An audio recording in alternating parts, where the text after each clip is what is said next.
세월은 피부에 주름을 지게 하지만 열정이 식어버리면 삶에 주름이 진다고 합니다. 항상 열정이 넘치는 원장 한정열입니다. 반갑습니다.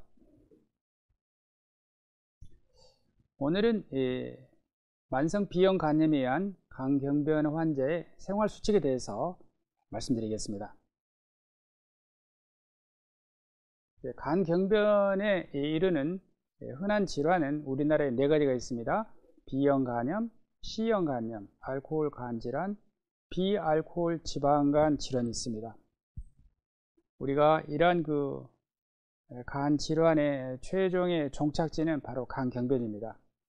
그리고 간경변이 있으면 이제 간암이 잘 생기기 때문에 필요한 시기에 치료를 해서 간경변으로 진행하지 않도록 해야 됩니다. 그렇지만 이제 간경변으로 이제 진단받은 분들은 더 적극적으로 치료에 임해야 되겠는데요. 특히 이제 B형 간염 같은 경우에 있어서 우리나라의 간경변 환자의 한 70%가 B형 간염 때문이기 때문에 필요한 시기에 항바이러스를 먹는다는 것은 매우 중요합니다.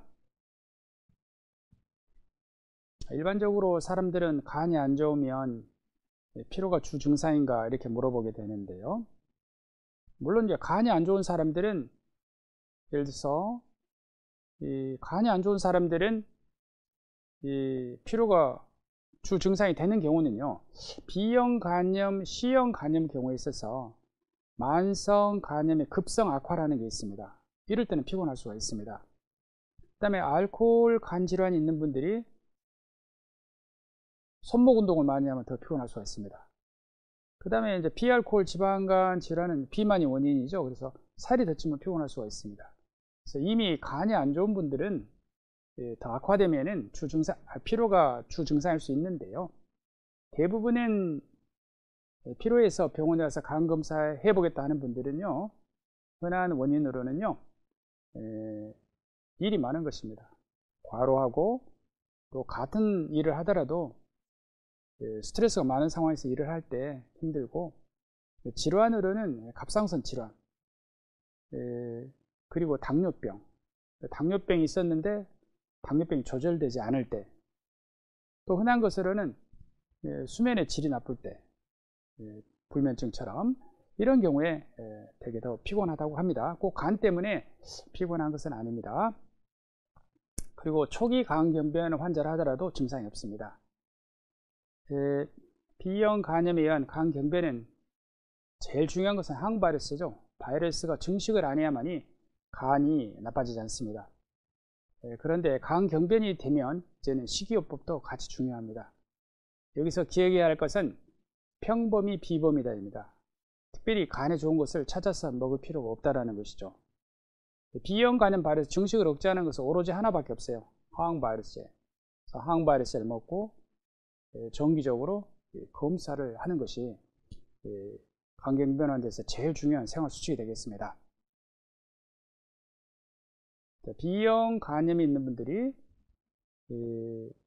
만약에 간경변까지 진행했다 그랬을 때 간 내 섬유화를 증가시키는 것, 섬유화가 많은 것이 간경변이죠. 이 섬유화를 증가시키는 원인은 술, 담배, 비만이 있습니다. 그러므로 술, 담배, 비만은 간암을 일으키는 원인이기 때문에 꼭 피하셔야 됩니다. 추천하는 것은 커피를 추천하고 있습니다. 커피는 종류에 상관이 없습니다. 로부스타 커피건 아라비카 커피건 상관없습니다. 믹스 커피도 괜찮습니다. 그 다음에 아메리카노도 괜찮고요.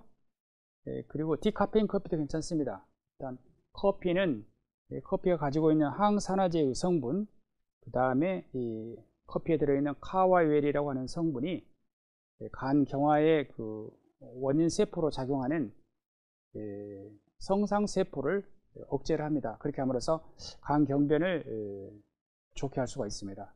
그래서 커피는 추천하는 음식이 되겠습니다. 오로지 하나밖에 없습니다. 커피.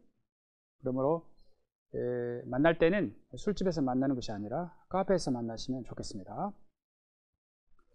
B형 간염 표면항원 양성률은 2020년에 보면 남자 2.2%, 여자 1.8%로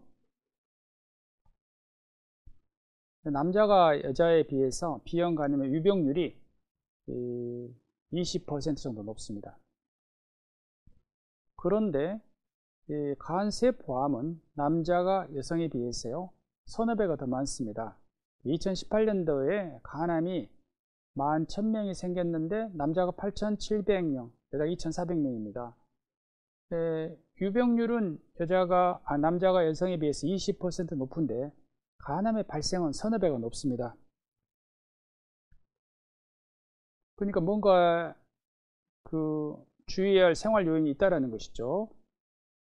바이러스 요인이 틀리진 않겠죠. 같은 B형 간염 바이러스이기 때문에. 그 다음에 남녀가 크게 뭐 차이가 날 것은 없을 것 같습니다. 그래서 기타 인자, 사회적 인자라고 하는 술, 담배, 비만, 젊은 사람들은 남자가 당뇨병이 더 많죠. 대사증후도 더 많습니다. 그래서 이러한 것들이 남성에서 더 많이 노출되는 요인이라 할 수 있습니다. 그러므로 B형 간염 또는 B형 간염에 간경변이 있었을 때는 간경변이나 간암을 예방하기 위해서 술, 담배, 비만을 반드시 피해야 되겠습니다.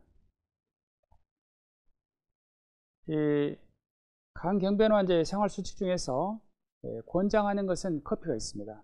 커피를 좋아하시는 분은 하루 3잔 좋아하시면 드셔도 됩니다. 3잔 이상도 좋습니다. 그 다음에 커피의 종류에 관계없습니다. 예전에 뭐 녹즙, 뭐 인진쑥, 헛개나무, 돌미나리, 붕어즙, 또 군뱅이, 그 다음에 다슬기, 최근 들어서는 이제 노니, 골금, 강황 뭐 이런 것들을 먹고 있는데요. 전혀 B형 간염 바이러스 증식을 억제하는 데는 도움이 되지 않습니다. 그냥 평범히 비범입니다. 좋아하는 커피를 좋아하시면 드시고요. 막 커피 먹고 나서 심장이 우둥거린다든지 불면증이 있으면 안 되겠죠. 잘 맞는 분들은 커피를 드시고 필요한 시기라 그러면 항바이러스를 먹고 그 다음에 정기적으로 검사를 하는 것이 중요한 생활 수칙이라 할 수 있겠습니다. 그 다음에 이제 간경변이 온 분들은 단백질 섭취를 늘려야 합니다. 위장관 출혈, 또 명백한 간성 혼수, 이럴 때는 단백질 섭취를 제한하는데요. 이때를 제외하고는요, 간성 혼수가 올 것을 예방하기 위해서 단백질 섭취를 제한하지는 않습니다. 오히려 더 늘려야 됩니다. 단백질 섭취는 일반인이 0.8에서 1g per kg입니다. 즉 60kg인 사람이 약 60g이 필요한데 간경변이 있는 사람은 1.5배입니다. 60kg이면 90g의 단백질 섭취를 해야 됩니다. 여기는 70g을 예로 들어서 70g이면 계산했었을 때 70kg이면 단백질 100g이 필요합니다. 그런데 이 단백질 100g 속에 단백질 20g을 얻기 위해서는 고기는 100g을 먹어야 됩니다. 그러므로 만약에 이 단백질 섭취량이 100g이라면 고기는 500g을 먹어야 되겠죠. 일반적으로 우리가 음식점에서 고기를 먹을 때 1인분이 대개 150g입니다. 그래서 3끼 계속해서 그 정도의 고기를 먹게 되면 450g을 먹게 됩니다. 그 정도로 먹어야 된다는 것입니다. 그래야만이 필요한 양의 단백질인 100g을 섭취가 가능합니다. 그러므로 간경변 환자들은 단백질 섭취량을 많이 늘릴 필요가 있습니다.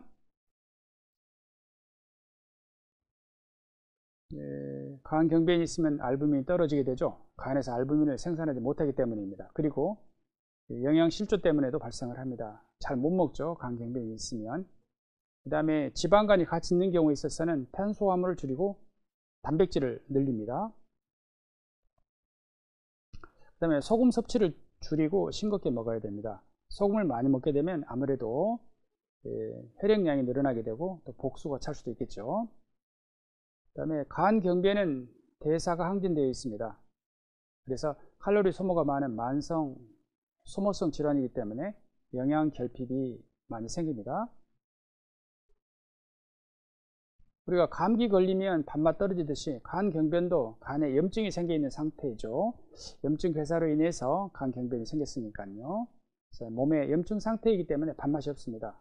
간 경변이 있는 분들이. 그래서 잘 먹지 못해서 영양 결핍이 많은데, 이런 경우 자주 먹고 또 필요할 때는 야식도 해야 됩니다.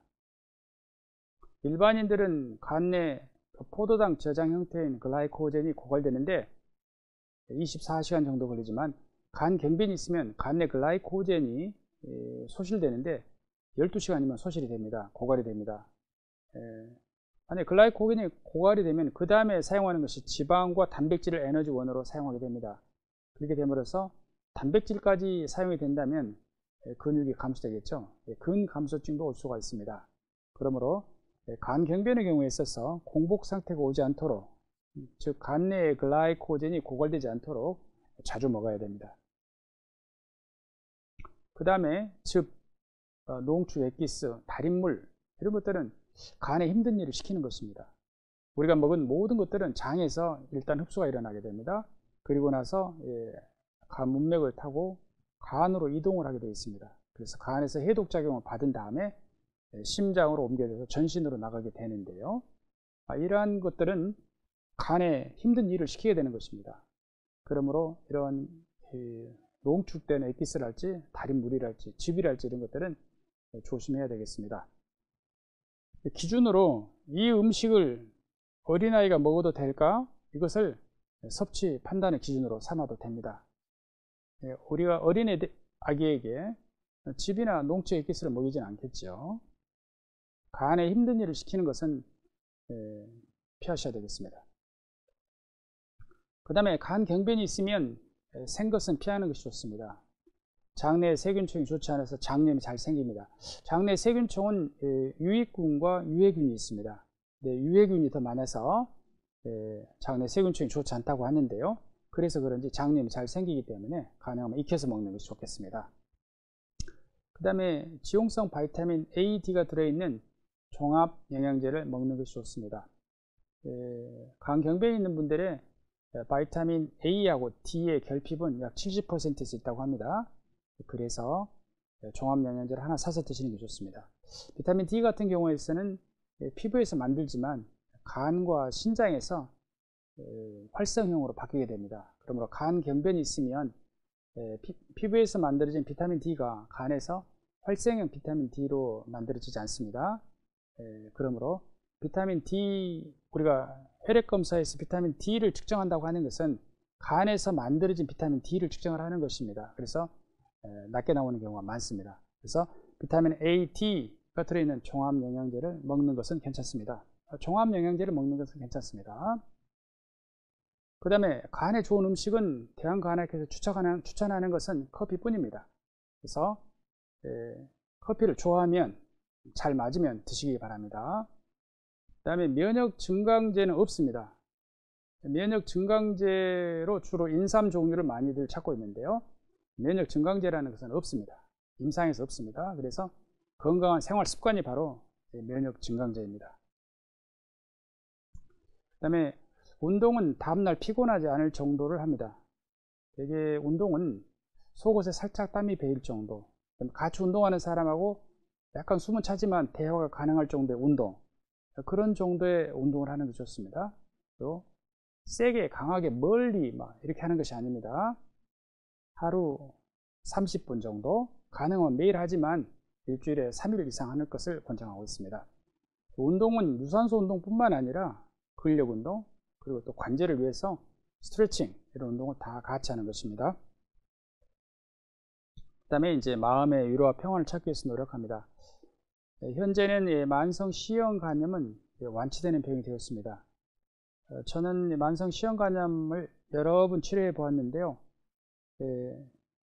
초기 치료제로는 실패자가 있었지만 현재는 C형 간염을 치료했었을 때 치료 실패한 사람이 없습니다. 거의 100%에 가까운 치료 효과를 볼 수가 있습니다.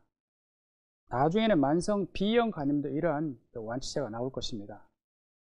완치제가 없다고 치료를 안 하는 것이 아니고요. 그동안에 질환이 진행이 되잖아요. 그래서 질환의 진행을 막기 위해서 현재의 의료로서 최선을 다하는 것입니다. 그것이 바로 항바이러스죠.